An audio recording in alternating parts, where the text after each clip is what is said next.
शशि यादव, बिहार राज्य आशा कार्यकर्ता संघ गुट एक्ट 2 की राज्य अध्यक्ष।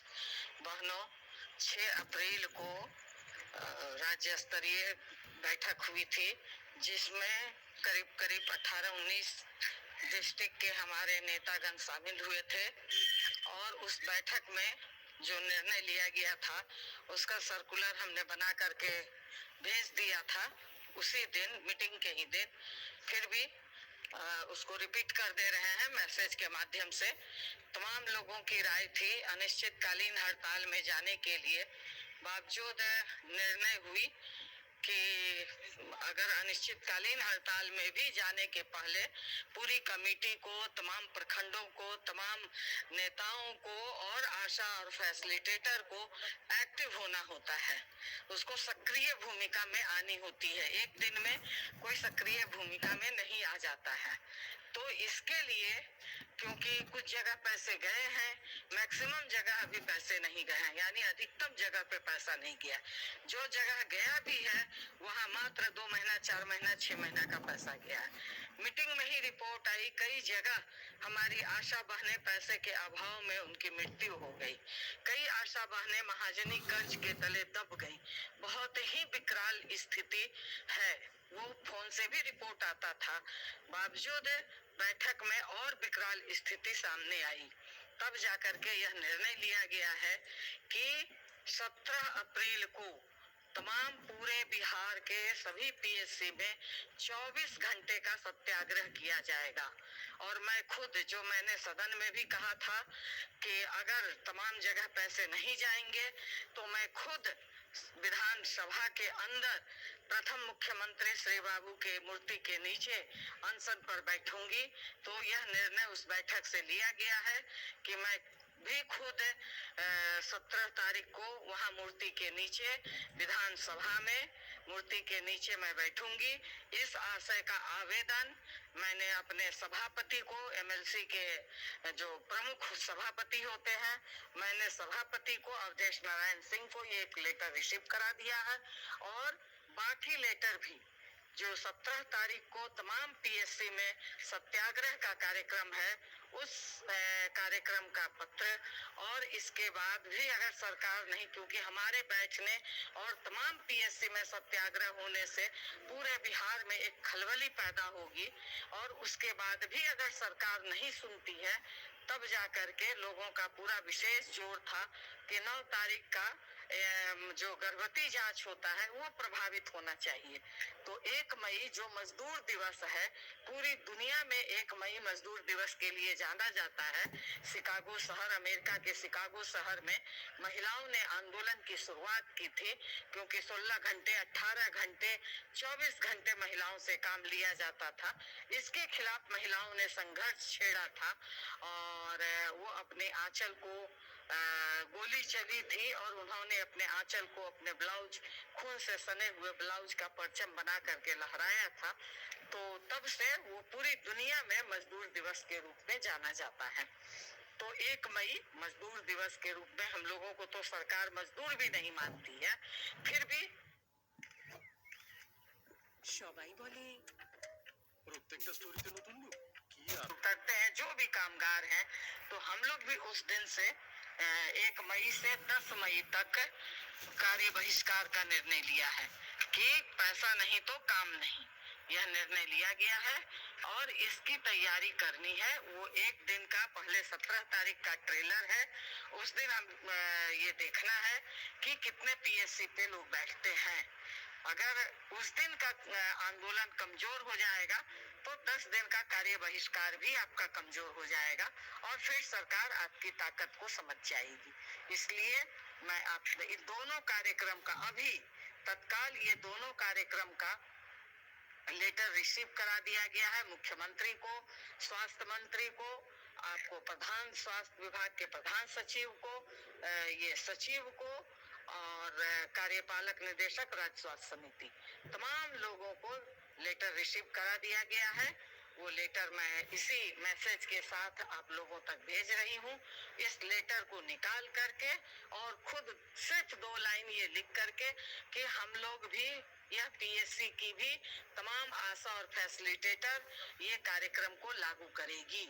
यही 2 लाइन लिखना है कि प्रभारी महोदय इस कार्यक्रम को 17 तारीख के सत्याग्रह का और 1 मई से 10 मई के कार्य बहिष्कार का, इस कार्यक्रम को फलाने पीएससी यानी मान लीजिए नौबतपुर पीएससी हो गया, विक्रम पीएससी हो गया या खुसरूपुर हो गया, मतलब इस तरह के तमाम पीएससी हम लोग भी यह कार्यक्रम को लागू करेंगे। ये आवेदन में दे करके 2 लाइन का मात्र आवेदन दे करके कार्यक्रम को लागू करना है। इस आशय का लेटर हमारे जिला नेतृत्वकारी साथी आप सिविल सर्जन को और जिलाधिकारी को दे दें। ये जाकर के दे दीजिए। मात्र यही 2 लाइन लिखना है और ये आवेदन, जो आवेदन दिया गया है उस आवेदन को निकाल करके और मात्र यही 2 लाइन लिख करके कि हमारे जिला में तमाम पीएससी पर यह कार्यक्रम लागू होगा। और मैं तमाम आशा और फैसिलिटेटर बहनों से ये कहूंगी कि आप लोग अभी से, आज 8 तारीख है, आप लोग इस कार्यक्रम की तैयारी में अभी से लग जाइए और इस कार्यक्रम को शानदार तरीके से सफल बनाइए। सत्याग्रह का मतलब 24 घंटे का अनशन नहीं होता है। मतलब हल्का फल्का खाते पीते पानी पीते हुए सत्याग्रह यानी धरना पे हमें बैठना है। इसलिए क्योंकि गर्मी बहुत है, ये नहीं हो कि 24 घंटा हमारी आशा बहनें भूख हड़ताल पर बैठ जाए और गर्मी के कारण फिर तबीयत खराब बिगड़ने लगे तो फिर दिक्कत हो जाए। ये नहीं करना है। बिल्कुल 24 घंटे का एक तरह का धरना है, अनशन है, धरना है। इसलिए उसका नाम हम लोगों ने सत्याग्रह दिया है क्योंकि सरकार इस तरह की भाषा को समझती है। धरना प्रदर्शन तो हम लोग हमेशा बोलते रहते हैं, मगर सत्याग्रह एक अपील करने वाला शब्द है, इसलिए सत्याग्रह शब्द का हम लोगों ने इस्तेमाल किया है। और हड़ताल का भी अब उस तरह से शब्द का इस्तेमाल न करते हुए अभी 10 दिन का कार्य बहिष्कार किए हैं। अगर उसके बाद सरकार नहीं सुनेगी तब अनिश्चितकालीन कार्य बहिष्कार में हम लोग जाएंगे। तो ये कोई भी बड़ा आंदोलन, क्योंकि अनिश्चितकालीन अंतिम अस्त्र होता है, उसके बाद फिर आप वापस नहीं हो सकते हैं।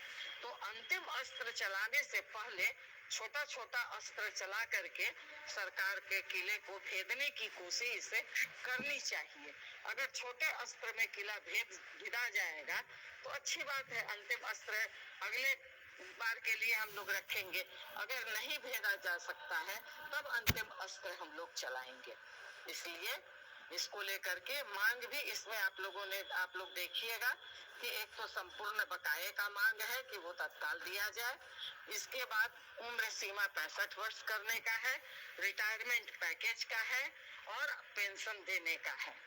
तो ये जिच बहस इसी बात पर होगी, रिटायरमेंट की उम्र सीमा 65 साल करने का और रिटायरमेंट पैकेज देने का।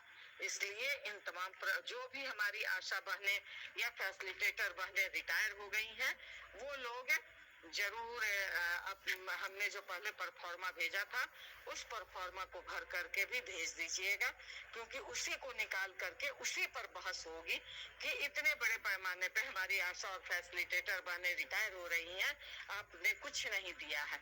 हमने एक लेटर निकाला था कि केंद्र सरकार 20,000 का प्रावधान की थी। 20,000 में कुछ होना जाना नहीं है, मगर वो भी पैसा बिहार के किसी भी रिटायर्ड आशा या फैसिलिटेटर को नहीं मिला है। अब एक आवेदन तक तो देती ही नहीं है सरकार, सीधे कह देती है कि आपका पोर्टल बंद हो गया, आप रिटायर्ड हो गई। तो इस बात को समझने की जरूरत है। इसलिए वो आवेदन हम लोग मंगवा रहे हैं कि इस बार जो ये आंदोलन चलेगा इस पर सरकार से बहस होगी, जिच होगी और निश्चित तौर पर ये पूरी कोशिश रहेगी कि कुछ रिटायरमेंट पैकेज सरकार दे। इसके साथ ही उम्र सीमा तो निश्चित तौर पर बढ़ाए, क्योंकि तमाम अधिकांश हेल्थ विभाग के संविदा कर्मियों का रिटायरमेंट उम्र 65 साल है, आंगनबाड़ी का भी है, तो इसका भी हो, ये पूरी कोशिश रहेगी। इसके साथ ही हम लोग ये भी है कि जिसका उम्र में अगर मतलब उम्र सर्टिफिकेट में कुछ उम्र है, आधार में कुछ उम्र है, इसमें अगर कोई गड़बड़ी हो गई है तो इसको पहले ही सुधरवा लीजिए। पोर्टल बंद होने के बाद सुधरवाते हैं तो सरकार इससे चालाकी समझती है, मगर समय रहते, क्योंकि इसका हमने 2 साल पहले ही इस बात की घोषणा की थी जब 36,000 आशा कार्यकर्ताओं का पोर्टल बंद हुआ था, अभी भी उसको ठीक नहीं करा पाई है। बहुत सारे लोगों का सर्टिफिकेट में कुछ उम्र है, आधार में कुछ उम्र है, और इस वजह से उनका रिटायरमेंट हो जा रहा है। तो इसलिए इस बात पर ध्यान दीजिए अभी भी समय रहते हुए, क्योंकि ये चीज है। आप जिला स्वास्थ्य समिति जाइए और इस पर प्रेशर बना करके इसको ठीक करवाइए। यही बात मैं आप तमाम लोगों से कहूंगी, और अपने आंदोलन की तैयारी कीजिए। बहुत दिन से आप लोग कह रही थी, बहुत सारी समस्याओं को आपने झेला है। अब पुनः आपका यूनियन उस ढंग से शुरू किया है आंदोलन का रूपरेखा। पहले भी हम लोगों ने किया था। अब एक विधिवत तरीके से हम लोगों ने इस आंदोलन की एक तैयारी शुरू की है। इस पर आप लोग अपनी तैयारी करें और इस पर आगे बढ़े। इसमें जहाँ पैसा मिला है आप तमाम लोग सदस्यता इकट्ठा करें, उसको जमा करें, क्योंकि जहाँ नहीं मिला है, जहाँ कुछ भी नहीं मिला है, वहाँ की तो आशा की हालत खराब है। मगर जहाँ पैसा आना शुरू हो गया है, पैसा आया है, आप तमाम लोग इसको करें। और उसमें मैसेज जरूर लंबा हो रहा है। उसमें मधेपुरा में वहाँ उन लोगों ने आंदोलन किया था तो तालाबंदी की थी, तो उन लोगों पे केस हो गया है। इसके खिलाफ वो भी मांग है, इस मांग को भी हम लोगों ने उठाया है कि वापस लो। कटिहार की हमारी आशा है, उन पर हुआ था तो उस पर भी हम लोगों ने यह मांग उठाया है, और दोनों जगह इस समस्याओं को हल करने की हम लोग पूरी कोशिश कर रहे हैं। मधेपुरा के मुरलीगंज की आशाओं ने विवश होकर के तालाबंदी कर दी थी, तो इसको लेकर के वहाँ के प्रभारी डीएम ने केस किया। हमने डीएम से भी बात की है, मामला उन्होंने कहा है कि हम इस मामले को हल करते हैं। तो इस तरह से इस मांग को इस कार्यक्रम में भी हम लोग, अगर नहीं उस समय तक होता है तो इस कार्यक्रम में भी इस मांग को हम लोग पुरजोर तरीके से उठाएंगे। इन्हीं बातों के साथ आप तमाम लोगों का इस पूरे आशा और विश्वास के साथ है कि आप पूरी ताकत के साथ कार्यक्रम को सफल बनाएंगी। मैं भी आपके विधानसभा में ये पहली बार होने जा रहा है, आज तक नहीं किसी आशा कार्यकर्ता के लिए कोई विधानसभा के परिसर में अनशन पे और सत्याग्रह पर बैठा है। पहली बार ये आंदोलन के इतिहास में, क्योंकि हम शुरू से ही आशा कार्यकर्ताओं के आंदोलन में लगातार हम लोगों ने इतिहास ही बनाते आए हैं। इस बार फिर ये इतिहास हम लोग बनाने जा रहे हैं कि परिषद के अंदर आशा कार्यकर्ता के सवाल पर कोई विधायक, कोई एमएलसी अनशन पर बैठेगा, सत्याग्रह पर बैठेगा, तो ये इतिहास ही बनेगी। इन्हीं बातों के साथ हम लोग इतिहास बनाते रहे हैं, आगे भी इतिहास बनाते रहेंगे। इन्हीं बातों के साथ फिर से एक बार पूरी ताकत से, पूरी एकता से हम आगे बढ़ेंगे इनका और जीतेंगे। इसी बात के साथ इनकलाब जिंदाबाद। धन्यवाद। मैसेज को तमाम लोगों तक नीचे तक पहुंचाएं। धन्यवाद।